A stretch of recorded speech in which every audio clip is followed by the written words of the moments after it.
I am Vania Soto, and we're here in my art gallery, Monarca Art Space. I've been an artist my entire life. I was that kid that wrote on the walls with magic markers.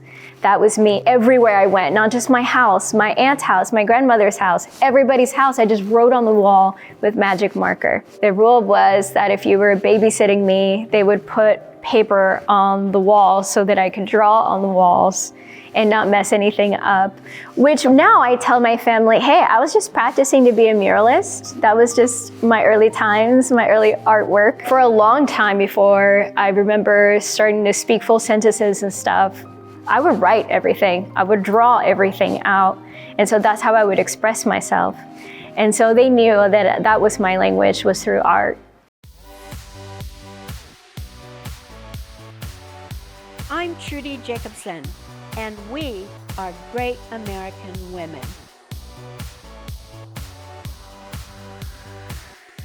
I'm from Ciudad Juarez, Chihuahua, so I'm a border baby, right by El Paso, Texas. My mom and my stepdad brought us here, my brother and my sister, when I was 8 years old, so it was 1995. We moved to the US because my dad had a job, and he was just going back and forth until finally my mom's like, hey, I don't like the long distance relationship idea, so it's either we all move over there or you come back and you're staying with us. He had us all move over there, and we lived first in South Carolina, then North Carolina, and then we lived in Virginia for a little bit before he was full-time in Tennessee. I lived and grew up in East Tennessee. I went to elementary school, middle school, high school. I did in college. I went ETSU and UT, so I did very Tennessean. But my godfather always lived here in Kansas City. And so since I can remember, every single summer I would come, either the summertime or winter time, I would come to Kansas City to be with him and visit with family. And so finally, when I was about to graduate, he told me, hey, you need to move over here. There's more opportunities here in the city, and there are more people that look like you and I, and you could be supported more with family, with other family. I was like, okay, it's not like I was looking into a job yet or anything. I wasn't sure what I wanted to do. Before I moved here, I started applying for jobs in Kansas City, and I got a job working for Dos Mundos newspaper, which is a bilingual newspaper here in Kansas City. It's still ongoing, but it's mostly digital now. I got the job, I moved here, I started working, and I've been here now for, I think maybe 16 years. I've loved Kansas City so much. I feel like I kind of grew up here a little bit. I think it really shaped me being around other people that spoke Spanish and making sure that I didn't lose that. So by the time that I moved here, I was still bilingual. Because one thing is speaking Spanish to your mom, but it's another thing speaking Spanish to other Spanish speakers that spoke Spanish longer than you. So it's kind of like a test, like, are you really like bilingual in that way? The first opportunity I had ever to not only become an entrepreneur, but also express myself as an artist and kind of stand up for something that I believed in is when I was 13 years old. My family and I would go to this restaurant called La Carreta in Kingsport, Tennessee, which was the only restaurant in East Tennessee that we knew of that we would go to every single Sunday. And we were always sitting in the same booth, and I would always look up and just kind of like, I've always been a daydreamer, and just look around my surroundings, just being a creative person that I've just been that way my entire life. And so I would always look at these images of representations of the Mexican culture that were just very discriminative. And so it's about the Mexican guy with the big sombrero and drunk with like the bottles on the floor. Behind him is a big cactus. I just never appreciated that. I was like, the more I saw it, the more I would go, the more it would dawn on me that I don't want other people to go and feel like that's how my dad is. Finally, I told my mom one day, I was like, hey, I'm about to tell this guy, how I feel. And basically I warned her, I'm about to do something crazy. And she's like, you go for it. If you feel like this is something important to you, just go for it. And I told him, hey, I've been noticing every time I come here, your pictures and everything. And I really don't appreciate the imagery that you have that is our standard of Mexican culture, especially if you're in a Mexican restaurant. He kind of chuckled. He like was laughing at me and was like, oh, you know, she's like, you're just like your mom, so outspoken, like, what do you got now? And things like that. And he told me, you know, I get all my stuff from Restaurant Depot. If you have a Mexican restaurant, there's not a lot of choices for you to like decorate your business with. I just buy whatever is available and it looks like a Mexican restaurant and that's what I run here. And so I was like, but I have other images that could be a better representation of what Hispanic people are, especially Mexican people. He said, okay, so if you feel like you could replace these paintings. So he's like, next time you come, bring all of your paintings and we'll take a look at them and we'll see. I told my mom that the problem that I saw, the solution, I like happen to be an artist, so I can actually do something about this feeling that I have of not being represented well. And so she said, go for it. I told my dad, I'm gonna need a library card. I'm gonna need some money for materials and to kind of come up with my research of everything that I want to do. And so when I went to the library, that's when I discovered Frida Kahlo and Diego Rivera, the most important artists. There are so many more important artists, but those stuck out to me personally because I've always wanted to be a muralist too. So Diego represented that, and me expressing myself, that's where like the Frida Kahlo artwork came in for me and representation of what I want my artwork to be. I discovered images of Mexico that I've never been to and their culture, and like nobody really grows up to being, let me tell you about all of your ancestors and how we got here in the first place. And so I kind of got a chance to discover who I was and where I came from through this research. And so I came up with 6 images, all different subjects, but the same kind of representation that I would want somebody to walk in there, and if they were Hispanic or they were Mexican, that they could be like, that's where we come from. Like, this is why I'm here. The Mexican traditional food and ingredients is all native. It's all, and it still lives, and to share that like with the US, they don't know that, but we know that, and we keep celebrating it, kind of like Day of the Dead. A lot of people are like, oh, that's kind of like Halloween, you know, and I'm like, not really. No, actually it has nothing to do with Halloween, but we know why we do it. We celebrate for us. It's cool if other people join us just to know the right message. And so that's kind of what my paintings in my head would represent for us, that they could get to know us and a better representation of who we are. 2 weeks after he told me to go and come up with some ideas that I could replace the images with, we parked in the back and I told my dad to stay in the car because this was my personal business, and I had a meeting with the owner. And I told like the dishwashing people to step away. I put my paintings all out against the wall, and I told him to go get the manager because I had a meeting with him. They were just laughing at me. They went to go get the manager, and they're like, hey, there's this little girl here that says she has a meeting with you. You told her to come and to bring all her paintings, and she's here. She's not gonna leave until you talk to her. He came out and saw my paintings, and he told me, I specifically remember him telling me, wow, you remembered. And I was so offended by that. I was like, of course, you told me to come. We had a meeting, like we had a scheduled meeting, and you told me what to do, and I did it, and here I am, like, take me serious. He took the time to look at every one of the paintings, and I explained every single one of the paintings and why it was so great to replace the images they had.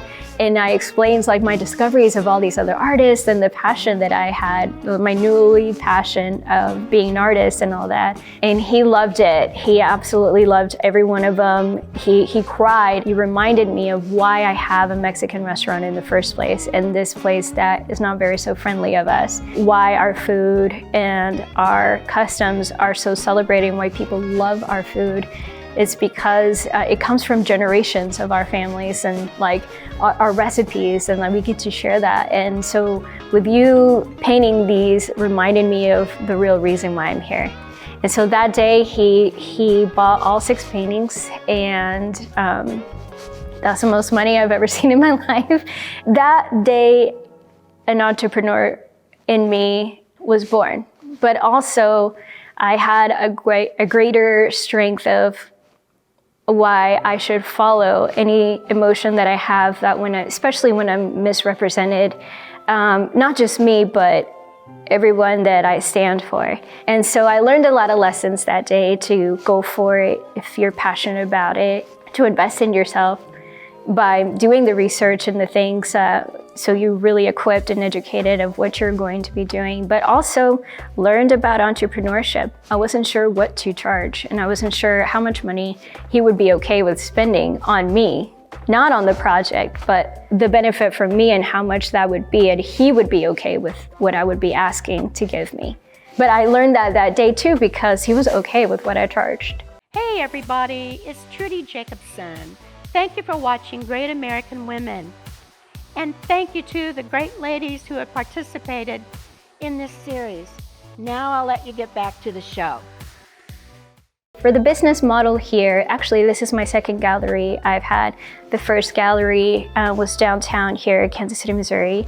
This space was, I think, a little bit bigger, and the layout was there was different rooms that I could rent out to other artists.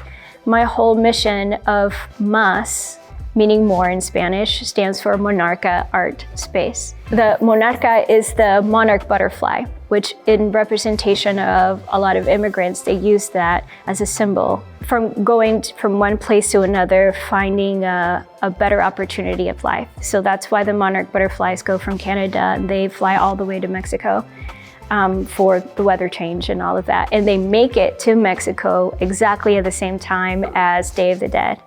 And so it's super celebrated. They feel like our ancestors came back to visit us. So my representation as taking it as a logo of the immigrant, it's my story. It's like why I was brought here in the first place. We came here for a better opportunity. Somebody believed in my father well enough to give him the opportunity that gave us in return a better life. That's why I used the logo as for Monarca Art Space, but also MAS for sure is more opportunities, more gang, more possibilities for community. And so that's kind of what it stands for. And that's why I really like the first space that I had, which we're actually gonna make this space in January. We're gonna remodel and make spaces for different artists to have their own working space as well. So the reason why I even started to have my own space is because I couldn't find any space for me to just have an art studio without it being completely super ridiculously expensive. When I just needed a space to paint in, you know what I mean? I had a lot of commissions and I was looking for extra space to work. And the only thing we could find was big spaces, big like warehouse style spaces. And so I figured, if I have this problem, a lot of other artists have this problem as well. And so I took the bigger space. I had all those other individual spaces to give other artists the same opportunity. So they could have a space that they could afford that is not as big and just what they needed for working artists, kind of like co-working spaces. Same thing, except for creative people and that you're allowed to be messy and do your thing.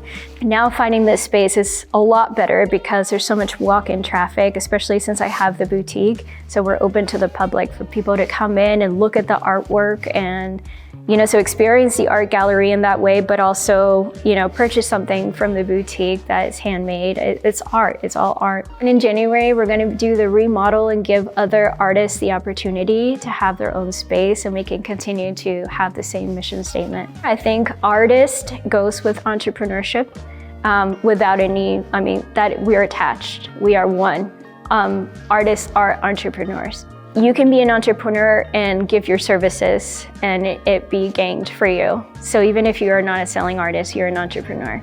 Especially being a muralist, that is my greatest challenge. A lot of the work that I try to apply for are mostly for men. Really high walls. Usually it's my male counterparts that are getting those jobs. I've even walked into an interview with my portfolio about getting a job as a muralist. And that guy totally just looked at me and was like, hey, off record, he like thought he was doing me a solid. He's like, off record, like, do you have kids? I'm like, no, I don't. And he's like, but don't you want kids? Like, that's a really dangerous job. I'm just looking out for you. You know, like, you don't want that kind of really hard work. Like, you can do that? Are you sure? I'm like, what? totally terrible, and of course, I knew who was gonna get the job. The art community is super tight. We know each other, we know of each other, we know our skills. Like some people are better at lettering and some people are better at cartoon stuff. My stuff is more realistic, but the guy that got the job was the cartoon guy that was the same image that I designed. So there's just been so many opportunities where I didn't get the job just because I know it, because I'm a female.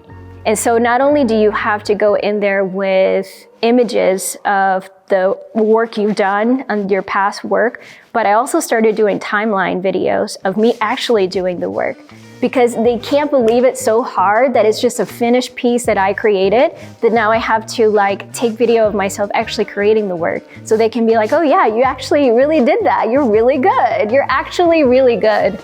That's the worst statement that I keep hearing, like, wow, you're actually really good. I'm like, wow. I think it's just more male artists are more celebrated in the bigger like canvas aspect of creating a big, huge mural on a building, which I've done several times. But I've noticed it's either local people that own their business or female-owned business that I always get the job. I mean, number one, because they seek me after, it's because of the past work that I've done, which speaks for myself. It's like my calling card, like my business card, is other work that I've done. But also wanting to give me the opportunity, just wanting to give me the opportunity. I think it's great. I think that's awesome. Yeah, that's not always the case. So it's like you kind of have to extra show your work. So when I know it's a one-on-one interview, I always have that in the back of my head. I even had a guy say, wow, you're too cute. You're just too cute for this. Like, you don't do it. I feel like my entire career, I've just made it up as I go. Especially in the art world, there's not so many opportunities out there, so you have to create your own opportunities. Like starting my own business, nobody gave me this job. Nobody told me to rent this space or this is how you're gonna do it now. I created the mission statement. It's all within your imagination. I really do feel like if you can think of it, imagine yourself doing it, you actually can. And the only reason why you couldn't is because you're putting a stop on yourself to not be able to do that. I don't know, I think for me personally, it stems from being an immigrant. Like, I never want to feel like my parents did all that move, leaving all of our family behind, for me not to do what I'm passionate about. Because that's the real American dream, is to follow whatever that is and listen to yourself and just kind of just trusting yourself. You can come visit the gallery here. We're located in the West Bottoms, historical West Bottoms of Kansas City, Missouri. Social media is artista_Vania Soto. You'll find all of my artwork there, all the murals I've done, commission work I've done since the beginning of my career. You can find anything there. I'm Vania Soto, and I'm a great American woman.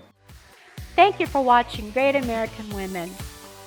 If you or anyone you know would like to be considered for a Great American Women episode, contact us today.